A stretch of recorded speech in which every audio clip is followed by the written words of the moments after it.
اللہ الرحمن الرحیم الحمد للہ رب العالمین وصلی اللہ وسلم وبارک علی النبی الامی الصادق الامین وعلی آلہ وصحبہ اجمعین اما بعد۔ بزرگان محترم و عزیزان گرامی، آج 11 رمضان المبارک کی مناسبت سے 11واں درس، جس کا جلی عنوان تھا مقصد صوم حصول تقوی، اس کے تحت تقوی کے مراتب کا بیان چل رہا تھا۔ تو تقوی کا پہلا اور دوسرا درجہ جس کا بیان ہو چکا ہے، آج ہم بیان کریں گے تقوی کا تیسرا اور سب سے اعلیٰ درجہ۔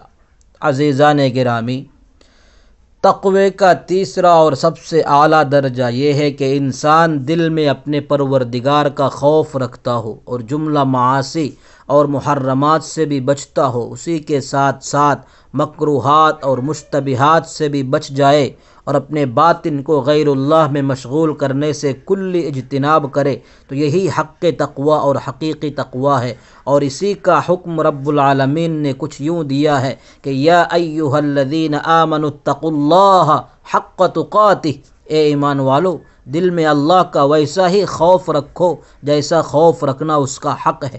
اس آیت کریمہ میں تقوی اسی معنی میں ہے۔ حدیث پاک میں ہے کہ بندہ اس وقت تک حقیقی متقی نہیں ہو سکتا جب تک کہ ان چیزوں کو ترک نہ کر دے جن میں حرج نہیں، اس خوف سے کہ کہیں حرج میں نہ پڑ جائے۔ سلف صالحین اور ان میں بھی خصوصاً متقدمین کا تقوی یہی تھا۔ اس سلسلے میں متقدمین کے بڑے ہی عجیب و غریب اور حیرت انگیز واقعات ملتے ہیں۔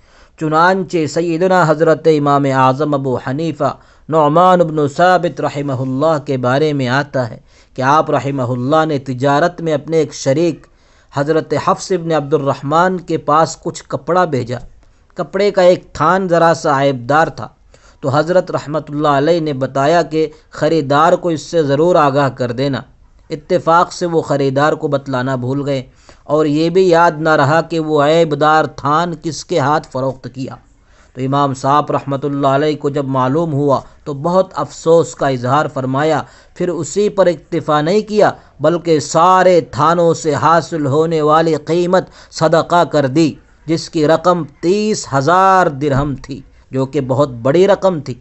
یہ آپ نے اس لیے کیا تاکہ مشتبہ مال سے مکمل اجتناب ہو۔ اللہ اکبر! یہ تقوی کا اعلیٰ درجہ ہے جو فرض تو نہیں البتہ افضل ضرور ہے۔ خلاصہ یہ ہے کہ کفر و شرک سے بچنا ادنا درجے کا تقوی ہے، فسق و فجور سے بچنا اوسط درجے کا تقوی ہے، اور غیر اللہ سے بچنا، اسی طرح ہر اس چیز سے بھی بچنا جس سے اللہ کی محبت میں رکاوٹ پیدا ہوتی ہو، جیسے شکوک و شبہات، تو یہ اعلیٰ درجے کا تقوی ہے۔ تقوی کے انعامات: جو شخص جس اعتبار سے تقوی اختیار کرے گا اسی اعتبار سے اللہ تعالیٰ کی طرف سے دونوں جہاں میں نوازا جائے گا اور انعامات کا مستحق ہوگا۔ چنانچہ قرآن کریم نے تقوی کے عظیم الشان انعامات بیان فرمائے ہیں۔ مثلا سورہ طلاق میں 3 انعامات کا ذکر ہے۔ پہلا انعام مصائب سے نجات و حفاظت، فرمایا وَمَن يَتَّقِ اللَّهَ يَجْعَل لَّهُ مَخْرَجًا، جو شخص تقوی اختیار کرے گا اس کے لیے ہر قسم کی مشکلات و مصائب بلکہ معاصی سے نجات و خلاصی کا راستہ نکالا جائے گا۔ یہ کتنا بڑا انعام ہے، اس سے زیادہ اور کیا چاہیے۔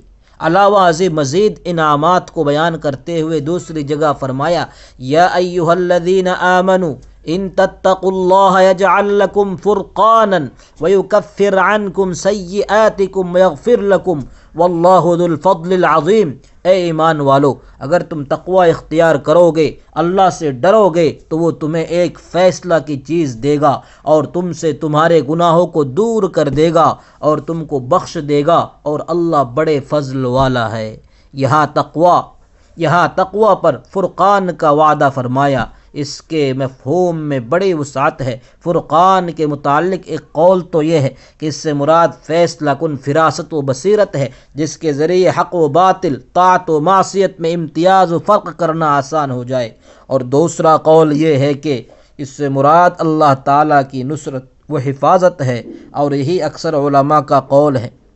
اس کی تائید اس آیت سے بھی ہوتی ہے جس میں مخالفین اور حاسدین کے شر سے حفاظت کا بہترین ذریعہ تقوی کو بتایا گیا ہے۔ فرمان باری تعالی ہے وَإِن تَتَّقُوا لَا يَضُرُّكُمْ كَيْدُهُمْ شَيْئًا، اور اگر تم صبر و تقوی سے کام لوگے تو ان کی چالیں تمہیں کوئی نقصان نہیں پہنچائیں گی، کیونکہ جو اللہ تعالیٰ سے ڈرتا ہے ہر چیز اس سے ڈرتی ہے۔ مولانا رومی رحمۃ اللہ علیہ فرماتے ہیں ہر کے ترسید از حق و تقوی گزید، ترسد از وے جن و انس و ہر کے دید، یعنی جو شخص اللہ تعالیٰ سے ڈر کر تقوی اختیار کرے تو جن و انس اور جو بھی اسے دیکھے وہ اس سے ڈرتا ہے۔ علاوہ ازیں ان کی زندگی میں ایک نمایاں فرق ہوتا ہے جس کی وجہ سے ان کی عظمت و ہیبت عام لوگوں کے دلوں میں پیدا ہو جاتی ہے۔ فرقان کے مفہوم میں یہ سب داخل ہے۔ پھر فرقان جیسے عظیم الشان انعام کے ساتھ ساتھ آیت مبارکہ میں دو وعدے اور بھی فرمائے، دنیا میں کفارۂ سیئات وَيُكَفِّرْ عَنْكُمْ سَيِّئَاتِكُمْ، اور دوسرا آخرت میں معافی و مغفرت وَيَغْفِرْ لَكُمْ۔